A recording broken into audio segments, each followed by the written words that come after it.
happens when something that begins as getting healthy quietly takes over your entire life?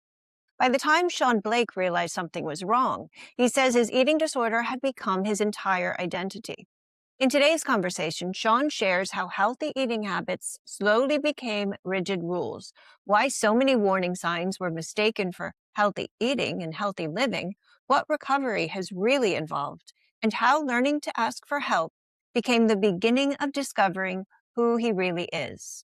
Whether you're struggling yourself, supporting someone you love, or simply trying to understand when healthy habits begin to become something more controlling, I hope this conversation offers you both hope and insight. Welcome to Healing Pivots. I'm Dr. Kilty Oberlin, and this is Sean's story. Sean has lived experience of living with disordered eating and an eating disorder, and we get to unpack what that experience was like for him, what he learned from it, and what he's now giving back to other people. So, Sean, I have to say, I've been so excited about this meeting with you and having this conversation because so many people will benefit from hearing your story. So let's begin. Could you introduce yourself to us and maybe a bit about your story? Yeah, so thanks for having me. So my name is Sean Blake. I'm married and I have four young children. So in 2022, I found myself in an inpatient setting in a specialist eating disorder ward. So after being diagnosed, I ended up having to go in as an inpatient. And I suppose my journey began then and it still continues, my recovery journey. So I'm just learning so much about myself and the reasons behind my eating disorder. And I'd like to do a lot of advocacy work as well and raising awareness for disordered eating and eating disorders. I'm so grateful to you for having the courage to face the eating disorder and to put one foot in front of the other with recovery. It's interesting. You started at that turning point where you went into hospital. And one of the things that I'm promoting is that period of when people begin the disordered eating, then the relationship with food becomes more and more disordered to the point that somebody has a full-blown clinical eating disorder. I'm curious, could you tell us a bit about that evolution for you? Yes, absolutely. I suppose, look, I would have been described as a picky eater as a child. I know my parents brought me to the doctor because I didn't eat much. I never in my life would have had kind of 3 meals, 3 snacks that I could remember, a kind of routine like that. And in and around 2013, 2014, I started to get healthy as it'll be, a lot of people will say, and started doing exercise and stuff like that. And then what started happening was I kind of bought into that social narrative about food, what's good food, what's bad food, what's clean eating, what's not clean eating. And I started to restrict my diet, I suppose. And I'll be honest, I'm not a dietitian. I knew nothing about content or what it means or what it looks like. It was just, that's what we're told. You know, don't eat this because there's too much in it. So then it turned to calories. I started counting calories. And again, absolutely no idea in my head what X amount of calories actually looked like if I ate it. But it was always, and it is still put out there today in society that, you know, the less calories, the better. So that was in my head, and everything I did was based around that. There was never a thought of, hang on, I actually need calories to be alive. I suppose my food groups became very, very narrow, and I would, you know, check things out in the supermarkets, read labels, and eventually, before I knew it, I found myself eating the same food pretty much all the time because anything else was too difficult to kind of manage that in my head of eating something that I didn't know what was in it. So it all became very narrow into never eating out and again, eating the same thing every day. Did you recognize that at that time as a problem, or at this point were you still thinking that you were being healthy? I didn't recognize it as a problem. I thought it was just me being healthy, and my wife had recognized it. But again, as far as I was concerned, it was me being healthy. A doctor had also said it was just me being healthy. So unfortunately, she reluctantly accepted it. But at the time, no, it was me being healthy, and it was what I should be doing. So I didn't see any issue with it until very late on. So it's interesting that it kicked off to get healthy. Do you remember what even prompted that? What happened was I just started doing exercise and people commented on how well I was doing. And when weight loss starts coming into it, you start getting the comments about it and how great you are. And I'll be honest with you, I lived a life of self-hate because I hated myself pretty much my entire life. So I never thought I was good at anything. And when I started getting comments for doing a race and losing weight and stuff like that, straight away, that was me. Hang on, I'm good at something. I ain't going to let this go. And I started doing races, like I would do a half marathon, a marathon or whatever. And again, the whole way around that was eating disorder thoughts. It was all from my eating disorder. But it's when you're getting, for once in your life, feeling good at something, and it's something I can control. You're not going to let it go, you know? So, if I'm hearing you, are you saying that what kept you going was the weight loss, but actually more about the comments, that the feel good, that you were feeling better about yourself, feeling like you're achieving something?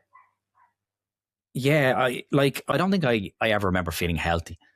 Do you know what I mean? Mhm. Might have pretended, or my head might have been telling me I was, but it was really to keep doing well at something, because I suppose, you know, someone might comment on my weight loss, and then my head, the next time I see that person, if they don't comment on it, it means I'm not doing what I should be doing. So it was all like driven by that, and social occasions were the same. So I would be building up to a social occasion and I'd be like, when I go to this social occasion, I have to have lost more weight, or I have to look a certain way, because if people don't comment, it means I'm a failure. I'm not doing what I should be doing. So no, I'll be honest, I don't ever remember feeling particularly really healthy. I was always tired, and I was pretty much gone. My head had gone, so I wasn't able to concentrate on anything or do anything like that. And you were still exercising throughout that, even feeling that way? Yeah, the exercise took over massively, because I used to get up at 5 o'clock every morning, and I'd run for hours. And you know, I originally, when I started getting up that early in the morning, I was putting it down to, because I don't want it to affect family time, but really because I just didn't want anyone to see how much running I was doing. That's why I did it so early, and I did it hail, rain or shine. If I was injured, I would do it, and it was so lonely and so dark. I was out one time in Swords, where I live, and I remember it being about 5:30 in the morning, and I just started crying because I couldn't stop. And even to the point when I was running, I didn't stop for that moment to take that moment for myself. I kept running, because in my head, that's what I had to do. And it went on. As I said, I did races, like I did marathons and stuff like that. I'm curious then, at what point, how did you realize that you needed help? So, as I said, that all started in 2012, 2013. And in 2022, I basically got to a point where I wasn't really able to run as much, but I used to have an indoor bike that I used to use. And I remember one day getting off it and just being so kind of feeling sick. And I remember thinking to myself, this is it. I'm gonna get really sick now. And I remember thinking I was going to collapse. And I kind of was so in a bad way. And I said to my wife, I just said to her, look, I said, I think I have a problem with food. And again, I didn't know anything about eating disorders at the time, really. So to me, it was about food. And yeah, and that's where it began. And from there, I went to a GP, and the GP had actually put me on medication, and I went to a therapist. And it was after a while of seeing the therapist, she turned around to me and basically said to me, "Still, I can't help you anymore. You need specialist help." So she told me I needed to go back to my GP and get her to refer me. And I went back to the GP. And when I went back, I could see the GP could visibly see how bad it was, and referred me then. And it's kind of hazy, a lot of my memory from around then. I ended up going in for an assessment with the eating disorder service, and there was the dietitian, the eating disorder nurse, and the psychiatrist. And at that point, the psychiatrist told me that, you know, you're really, really sick, and diagnosed me with anorexia, and basically told me I hadn't really got a choice, that I needed to come in, nothing else was going to work. So for me, it was that point where I realized in my own head that if I don't do something now, I'm not going to be here much longer, because there was nothing that was going to stop me. So going in as an inpatient was the only thing. And I was so lucky I got in. because, I wasn't going to stop. It had taken full control. I often kind of describe it as being like, if I look at my body, it's like being down the very bottom of my body, shouting up, trying to ask for help, but the eating disorder had taken so much, so no one could hear me. So it all started at that point when I told my wife. So it just went on from there. And being male, how do you think being male shaped your experience? I don't know. I do think that, my wife was the only one who noticed it.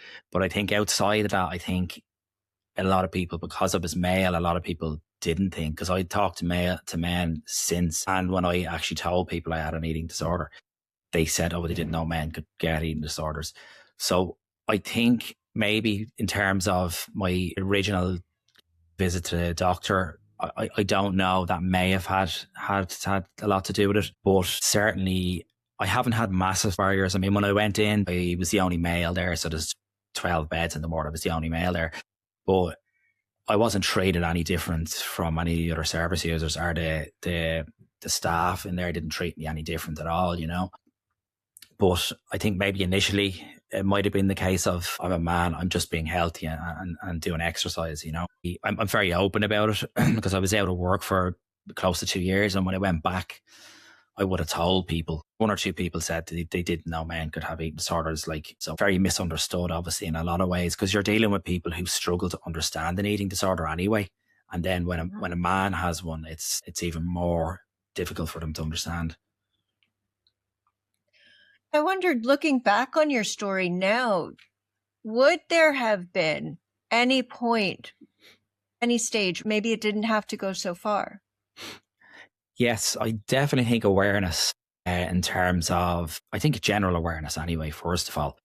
But I think when it comes to GP settings, I think awareness around exercise in particular, and how that, that exercise is a massive part of certain eating disorders. And that's not really kind of known too much. And again, GPs have limited training on it, and the GP is expected to know absolutely everything, and they can't. But I think if there was definitely more knowledge there, because I would have been fairly open about my exercise and my running. So I think in general, exercise and knowledge around that, people might have picked up on it a bit more. So you mean if you had shared how much you were doing and how often, red flags would have come up instead of, gosh, aren't you great? That's wonderful. Well done, exactly. you. And I suppose things as well that I maybe didn't talk about was, the food restriction, because my food restriction along that journey, it just got worse and worse, to the point where I used to eat the same thing, which that what felt like for years. I don't know how long it was, but it felt like for a long time. So different things like that as well, like that would be a clear sign, But I don't really remember whether I was open about it at the time or not, though. And certainly the first time I went to my GP, that would have been the case. I think when I went around the second time around, all right, I was a bit more open about those things. If I had have said that the first time around, what I was doing, I'm sure it may have been kind of flagged like it's sooner. And it may not have got to the stage of having to go in as an inpatient at that point. So the flip side is that I know from my own lived experience, and now accompanying so many people through the recovery journey, it's well and good to say retrospectively, if I had been more open, if I had shared, but the person can't actually share that until they're more aware of it as well. I'm hoping through all of these conversations to bring out that awareness. Yes. Yeah, because it's funny you mentioned that, because when I started to kind of realize I was doing certain things, I'd heard one or two people who had been through it, and they had mentioned some of the things that they used to do. And then that straight away started making me think, so there was certain things that I would have done. And one thing in particular I used to do, and I remember thinking, this is so bizarre. And I heard someone else who'd been through it, and they said they used to do this. And then I was like, oh, hang on. There are so many people that know they tick the boxes, but yet still can't ask for the help. Why do you think that is? I think there's a lot of reasons. One reason, for example, I think is it's the fear of losing it, because it becomes your everything. It becomes absolutely your everything. And there's that fear of not having your eating disorder there, having something that, it's like a power, I suppose. For me, I felt like it made me good at something, and it was the fear of taking that away. And I think for some people as well, if you're a male, obviously, there's definitely more of a stigma around it, I think. And I think for anyone, male or female, I think there's maybe always that kind of fear how it's going to be taken. You're not going to be taken seriously. So I think there's many different reasons for why people are afraid to stand up. But I definitely think one of them is for fear of losing it, because it becomes your friend, it becomes your everything. Certainly for me, it had taken over my life completely, and it became the most important thing to me. It was my identity. You know what I mean? And I suppose it goes downhill very, very quickly. It's like it passes a threshold to the point where, for me, I wanted it, as hard as it is to say, I wanted to look sick. I wanted to disappear, but I wanted to be sick. Then I was so tired.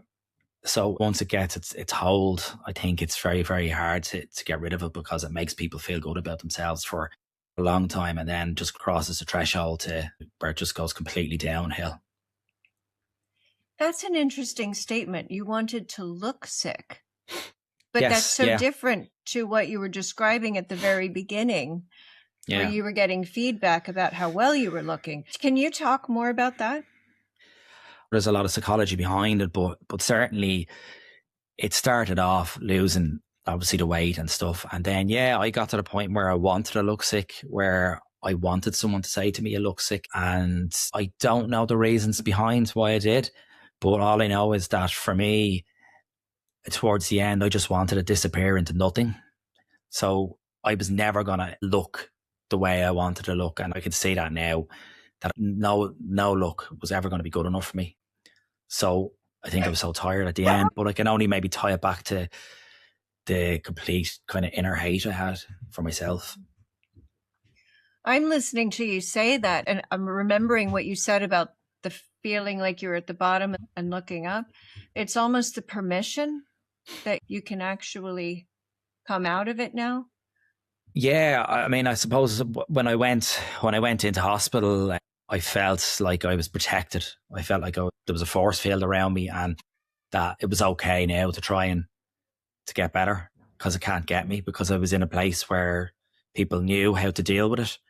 So at that point, I felt like, it's okay now. You can let this go. And that, as I said, the kind of journey began then. Now it's a long journey, but that was the start. So many people come to this point and it's like, great, now they're getting help, or now they're in hospital, they're on the road. But the recovery road, it's bumpy and it's a long road. Can you talk a bit more about that? Yeah, a lot of people, when I got out, were saying, "Oh, you're better now." And I like, my God, when you go from an inpatient setting to an outside, that's actually really, really difficult for me. When I first went in, all I wanted to do was go home. The inpatient is for stabilization, and that work only began afterwards. I was there as a day patient for 12 weeks, and every day was part of that journey. I mean, it wasn't obviously just about the food. I had to learn how to eat again, to eat regular meals. I had to deal with so many emotions. It was 2022. I still consider myself in recovery, because I've gone through so many ups and downs over the last few years. Like, I've gone through really, really low mood and stuff like that. It's discovering myself, was just kind of learning who I really am, was a big part of it. So, I went from being that person who completely had hatred towards myself to, discovering what it was like to actually be me, to not hate myself and to like myself. And that was really, really hard, because I'm in my 40s and I'm only really learning for the first time that I can remember to not hate myself. So that was really, really difficult. And then there is things come in when you take down to the practical things physically. My body was changing, and it was hard at times to eat certain things and to get back into that. And there's no point in lying about that. It can be a bumpy road and it can take a long time. But I think one of the massive things is, I think a lot of people might make that mistake of going maybe in as an inpatient and coming out and expecting to be better. But there's so much work that needs to be done. It only begins when you come out. And, whether you're seeing a therapist or whatever it may be, that's all part of it. One of the things that you just said there about learning to discover who you are. That's huge. And not hating yourself when you've been hating yourself your whole life. It kind of goes against the word recover, because so many people think it's about recovering what I had. I think that's really important to share with people. The word almost doesn't suit what recovery really is. Yeah. I think you said it best when you said it's discovering things about me. Yeah, the word recovery as well, I'm not mad about it, but it seems to be the best way to describe it. But like, it is never too late, obviously. I went back to college and did it. Just as an example, I finished that last year. And that was something I never thought in my life that I'd be able for. But I had kind of built up more joy over the years and maybe more confidence in myself. I learned how to use my voice through advocacy work, to be honest with you. So I kind of got involved with organisations and different groups because I wouldn't have ever done anything like that before. And I pushed myself to get involved with a lot of stuff. So yeah, I kind of found my voice and using my voice, and I no longer had that mentality that, everything is my fault. And why try? Because I used to be, why try something because you'll just fail. I had to go completely against that because I had a lifetime of that. Meeting people was a big thing for me because I wouldn't have been particularly social before for fear of judgment. And I met a lot of people and made a lot of contacts and stuff like that. So, it was kind of discovering that before it was fake. That was all driven by my eating disorder. So that Sean who looked fit and did a lot of running, that wasn't the real me. And so a lot of these other things are the real me. I kind of look at life as in you're constantly discovering things. I mean, the last good few months now have actually been pretty bad in terms of low mood, not eating disorder related. But that's something that threw me completely. But I keep contact with the team. I still kind of work with the team. So again, the last few months has been a new learning experience about myself. I try to turn it into a positive as much as I can. In order to recover, we actually have to ask for help. And so recognizing when I'm going through something that's making me vulnerable, it's the time to ask for help. And that's what I hear you're doing with asking that team to help you through what you're going through now. Yeah, absolutely. I mean, I'm lucky that I have that team there, but the fact that I was able to ask for help and say that I was kind of suffering. So it was massive, and lucky enough, tying in with them and makes a difference. So thankfully it's kind of improving now in the last few weeks. It's a beautiful approach to it. And back to the male thing, do you think that magnifies the situation or the stigma? I definitely think it does, because there's so much of that perception out there that it's young girls. We often look at things from the anorexia point of view. There's obviously binge eating, and one of the big things now a lot of people talk about is the gym culture and stuff like that, and the supplements and stuff that have been taken. And it like, I live close enough to a gym, and like, you can see how young people are. You do look at some people and you think there's no way you can be enjoying life looking like that, because it's so hard, So I think it's a lot more of it out there, and it's just, again, someone thinks of eating disorder, they think of anorexia. So I think there's a lot of it going on right in front of us that's just not being not being seen for what it is. Do you think there's anything around the gym culture that we can do rather than scream and say too much exercise is not good for you? I feel that we could have so much more awareness, and it's, again, not from a point of view that, oh, you shouldn't be doing this, you shouldn't be doing that, but just the awareness around what it looks like when healthy becomes not healthy, because there can be a fine line between it. And I definitely think when it comes to gyms and places like that, just the general awareness around people in there, coaches and things like that, to keep an eye on people, to keep an eye when someone is doing too much. They're in the gym 24/7, or if it's a running club that they're losing too much weight, or their running goes 7 days a week type of thing. I think there could be so much awareness built around that. And I remember I emailed about 30 different running clubs saying about awareness and asking them to keep it in mind. I think I got one response back from one club just to say, oh, that's great, thanks very much. Because I suppose in my head, it's front and center for me, eating disorders, but For most people, they don't understand it. But I would love to see more awareness. So yeah, I try and do my best myself to try and get them to think about these things. When you say spot the things, what would you look out for or suggest people look out for in young athletes? Well, first of all, if you were talking about running and things like that, if you're looking at someone who becomes obsessed with that running, who was running like 7 days a week for hours on end, I always encourage people to do it in groups or to join a club or something in the hope that it may be noticed.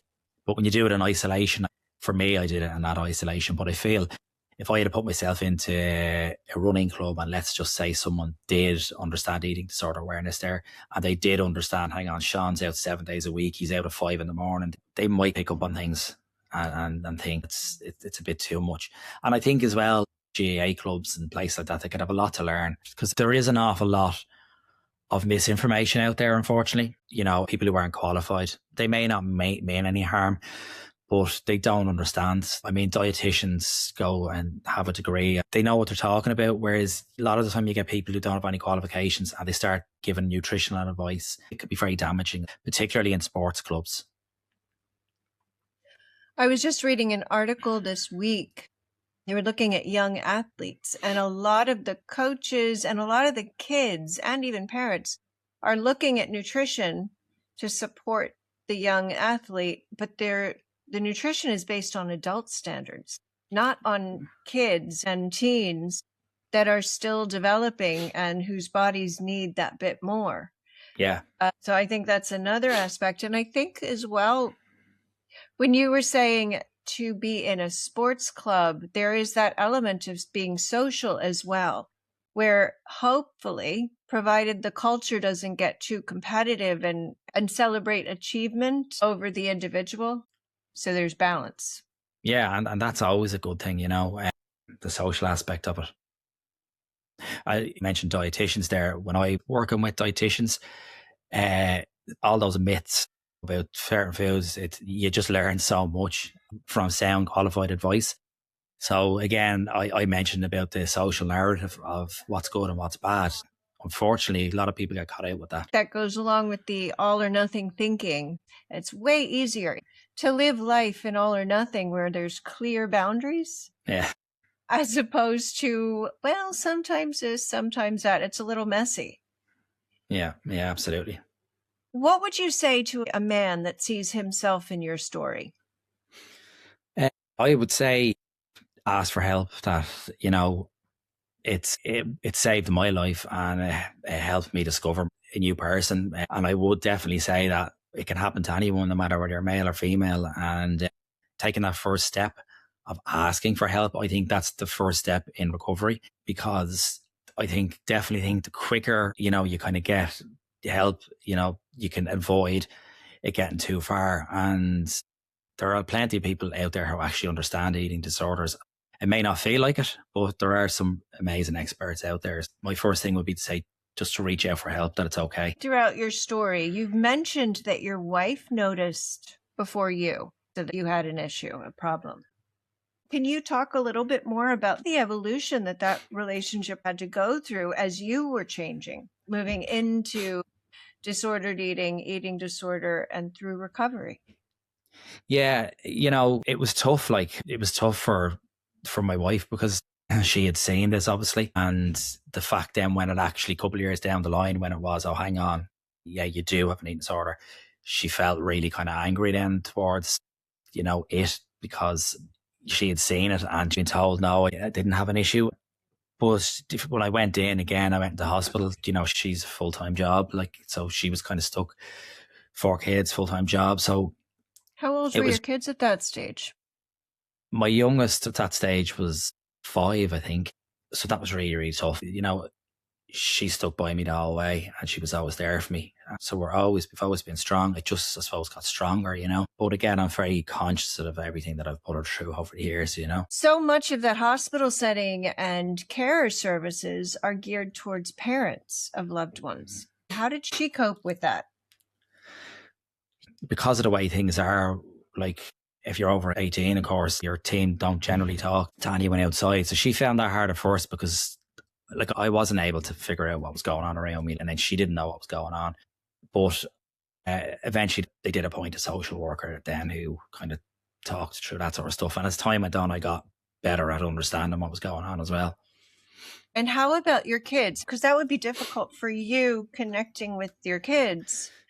So I wasn't as present over the years during that as I should have been, because if we went away on holidays, I was up again at 5 o'clock in the morning running, and I was just exhausted then outside of that. And then outside of that running, all that's in my head is I need to get to tomorrow morning. I need to run again because I need to, get rid of whatever calories I've put on. And that's the sad truth of it. That's the way my mind was thinking,